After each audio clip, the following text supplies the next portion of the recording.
And I agree 100%. That's another problem that a lot of people have with any bad experience. A lot of people.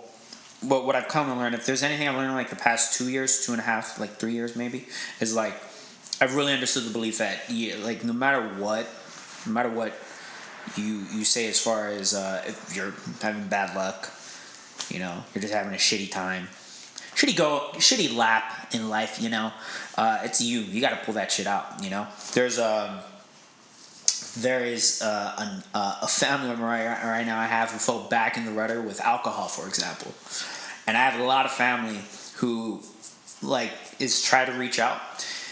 But I mean, this guy has already gone through the rehab and all that shit. He's got like 3 DUIs. Like he's like deep into it. But I mean, at that point, I tell people, I tell like a close family that obviously are caring about all this. It's like when somebody's that deep into anything bad, not to say you can't help them, but that's like a you decision. Like that is like, how bad do you want to stop, right? Because people say they want to stop and you can do so much, but I mean, that's totally up to you to take accountability and understand that your choices, decisions, your motives, your intents and all that, like you have control over that. No matter how much it may seem like you don't, you do. So I don't know. I kind of really think of that. Here's a side question, a little bit of a segue, just because you brought it up. Didn't really bring it up, but it relates. So like, you probably you said running is cool for you. It got you out. First part of the question: Do you personally have any influential figures in your life, whether it's people you personally know or maybe people from afar, people in history, famous people, iconic people? Do you have people that you kind of not look up to, but I guess use for inspiration? I think you have to. Like, I think people... That was my next question, is how important do you feel that is in making you a successful person? Like successful and like happy in life. Because if you're not, for me, it's not even about the influence, it's about what people say. And like for me, when people talk and when people, especially successful people, if you look up their stuff, they're always learning. They're always reading something. And it doesn't necessarily mean that they learn something from what they read, but they know what they're looking for. Like they're always looking for something that's going to inspire them to keep going. And recently, before we started this, Danny filled you in that I was cutting Instagram or social media in general and limiting it to just 1 hour per day. Same thing with Netflix. I have a max 1 hour that I can watch, and the only thing that I can use right now is YouTube. And one of the major things that I use YouTube for is information. Because YouTube, just like the internet, has a plethora of free information. And for me, it was all about TED Talks. It's like, all right, I'm going to listen to more TED Talks. I'm going to listen to more inspirational people and see how they view the world. Doesn't necessarily mean that it's 100% all going to work. But they're trying to put the way that they think of things out there for people, free. It's like, why wouldn't you want to grab that information? Like, if you don't want to read a book, there's videos, endless videos that will inspire you every single day. And one of the things that that you brought up with the whole religion and kind of having that alcohol and any type of drug abuse, I forgot the gentleman's name, but he started talking about how to break bad habits or how we create those bad habits too. And he starts off with a trigger. Right? And the trigger is, I'm hungry. That's your mind telling you, right?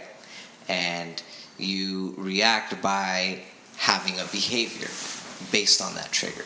So, for example, this behavior that he used was, I'm going to eat a piece of chocolate cake because that's what I have. That's what's available to me.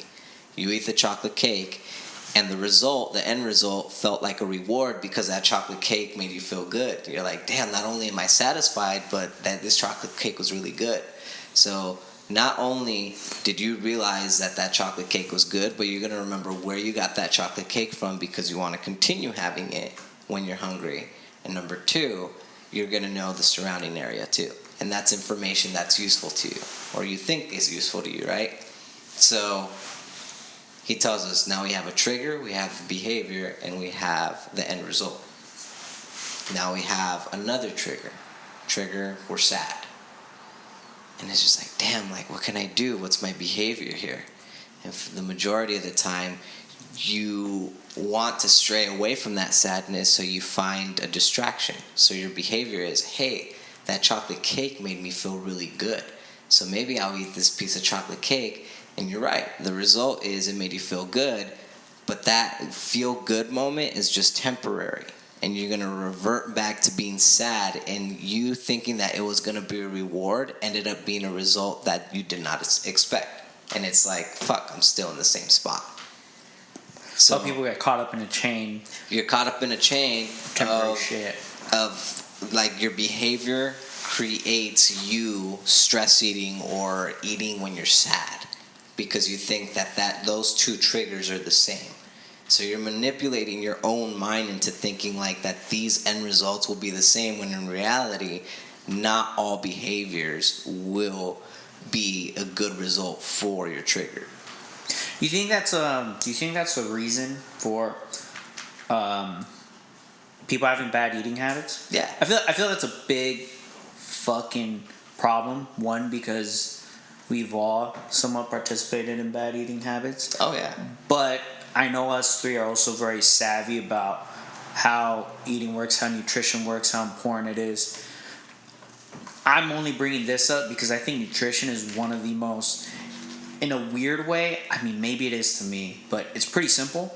I think most people overthink it, and most people suffer from not fucking having like the right nutrition and how important it is. And I honestly try to figure out why. And I think probably it's like something like that. Like people get in some bad mixed reaction of eating bad shit because of that. Maybe it's not necessarily because they're sad or maybe they're whatever, but dude, I don't know. I feel like a massive fucking problem a lot of people have. And it's weird that like people, I mean, it makes sense why they have that kind of reaction, to be honest. Like they have, like you explained, some sort of emotion, some trigger. There it is, that's the word, trigger. And then they're just eating bad shit all the time. I know like the original part of the question was like behaviors and shit, but I'm just saying food in general, so many people like trash. Like it's kind of crazy. That's like a really bad thing we have going on right now. To kind of answer your question in regards to like, I don't know why people complicate it, is because sometimes having too much information can be bad too. It's like we have a different way of looking at food. Like when we look at chicken, we think protein. When we think of rice, we think of carbs. So for us, it's like that's the simplified version. But then now you have the more complex version in regards to diet. So it's like if you do ketosis, not only are you looking at chicken as protein, but you're like, that has to be 45% of my daily intake. And then you look at your carbs and you're like, oh man, I can only have 20 grams if you're on the keto diet, right? And then you got to have a lot of avocado. You got to have a lot of olive oil because that's a lot of fats, right? You got to have a lot of nuts. You can't eat any fruit because that's too high in sugar. So then sugar leads to carbs, right? So that complicates things when it comes down to that diet, right? Or if you're a bodybuilder, it's kind of about like, oh, I need to count my macros. Still to this day, I don't understand macros. Probably because I haven't put the effort to learning it. But for me, thinking about the idea of like, fuck, I have to count shit, like, I'm good. Or like any type of like food tracker on your phone, like this is what I ate and this is the average calories that has. And it's just like I have to be at a certain calorie intake kind of thing. It's like for me, that stresses me out even more.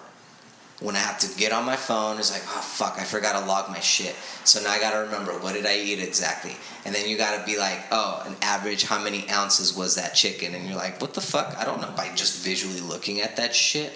Or like yesterday when we went to California Fish Grill, Danny asked the girl,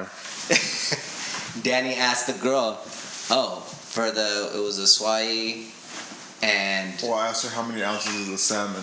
Yeah. She thought I was talking about the swahi and the salmon. She said they're 3.5 piece. Yeah, but he asked her, how many ounces is your salmon? And she goes, ounces? Yeah. She Like- looked at me like she didn't know what the fuck ounces was. And I Yeah. was like, I asked again, I was like, yeah, ounces. Like, she thought I was fucking weird. Yeah. I was like, what do you mean? Like, I want to know how big this fish is. Like, Right. I want to know what I'm about to eat. Like, Well, like for us that makes sense, but for her it's like, hey, how big is, like, if he asked like, how big is your salmon, she probably would have understood it a little better. But it's just kind of like, you see how that complicates it. Like your version of how you look at food versus someone else's version of how they look at food is always different. Someone's always doing a specific diet. Someone's following the fad diet. Someone's following the keto diet. Someone's following the smoothie diet. Someone's following the all greens diet. Someone's following some other crazy shit diet. Now there's blood type diet. There's so many. Like, what blows my mind is back, I think it was in 1970, if you went to any bookstore, the health and fitness area would simply be just about how it would be protein, carbs, and fats, right?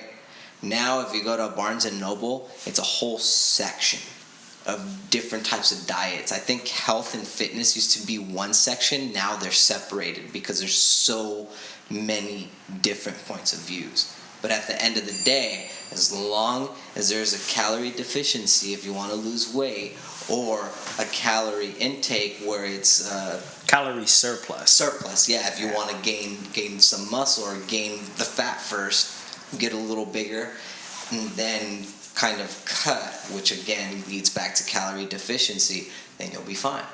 And it's funny you brought that up, because recently I've always had somewhat of an idea, but I've also, because like we've all done different ways to whether we're cutting weight or lose weight or whatnot. And I was a big advocate, for example, let's use keto, because I did some of the keto diet over a year ago when I was really cutting like a large amount of my weight to get back to where I am now, or similar, and it worked for me. So of course I advocated it because I did feel, but what I've come to understand doing a fuck ton of research the past 2 months about eating, because when you get, for example, like I've really started to lift consistently over, I've told you guys the past couple months, so I've looked into diets, and it comes down to exactly what you said, which I think most people don't know.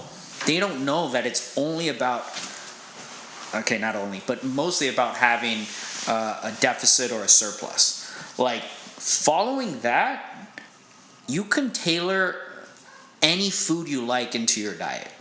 Obviously, there has to be some regulation of it. Somebody who likes cheese just can't fucking eat a fuck ton of cheese all day, right? Or you just can't eat 20 cheeseburgers and stay right. So, like, there's some balance to it, but most people don't understand, like, you can actually have most of the foods you like.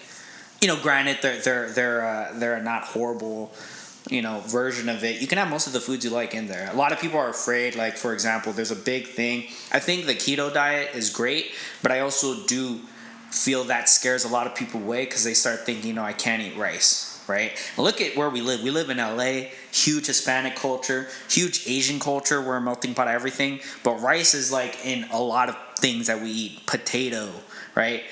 Bread. People fear that they just need to dump all of that. You don't necessarily need to.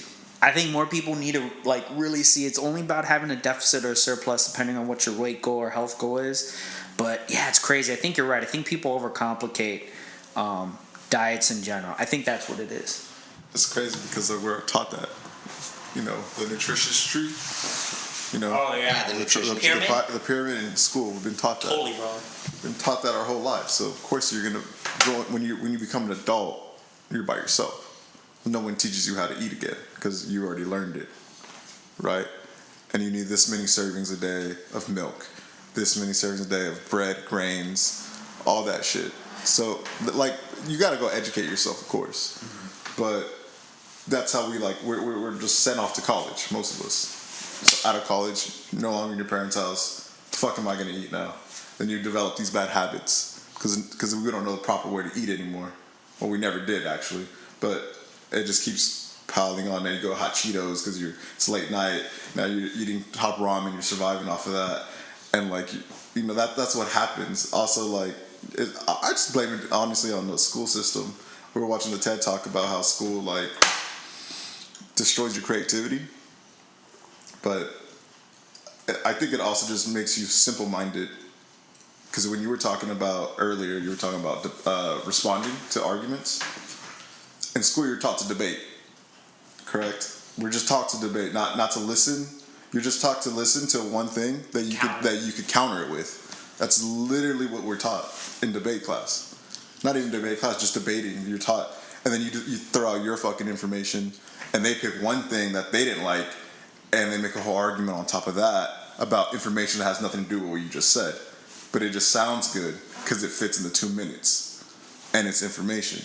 Just like how like nutrition is like they just put it out there. Oh, it fits great in the pyramid. All right, next. And then we just like we focus on history, we focus on math, and shit like that. Like that's I think school is a big part of what we are as a society for sure. One thing I'll throw in real quick too. It's funny you say that, and I think that's a good point. I think that's a really good point. I think.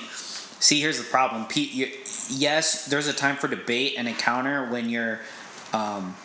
Doing just that, you're debating something. I think people they don't understand that when you're talking about ideas, though, ideas aren't necessarily meant for debate. Some are, or if that's what your goal is. But see, I think kids are taught from school, like he said, to just instantly react with a counter. When you have to make the distinguishing fucking effort to be like, oh, wait a minute, he's just trying to share a point of view. This is not a time to counter. I don't think people know that, but that was just going on top of what you already said. But I agree, that's a good point. I think a lot of kids I don't think that difference is made, and it should. Which is even crazier because us, like you said, we're pretty knowledgeable about nutrition and what we should be doing, but those people people who will listen to the podcast, or if they even want to listen to this podcast, will have something to say. Be like, well, it's not exactly about the deficiency and surplus. Like, they have their own opinion and they have their own beliefs. And again, it goes back to that idea of beliefs. I know that question, like, oh, what do you believe, or what do you think of beliefs, or what are your beliefs, kind of thing, can be a very broad question. But there's so much information out there that is part of someone's belief that they will stick to, and they will argue it forever, kind of like how you said, like, everyone's perspective is different, but that doesn't necessarily mean that you have to argue that and defend it, you know. But we are taught that. We're taught to defend what we believe. Exactly. We're not here to listen, we're here to listen to respond, kind of.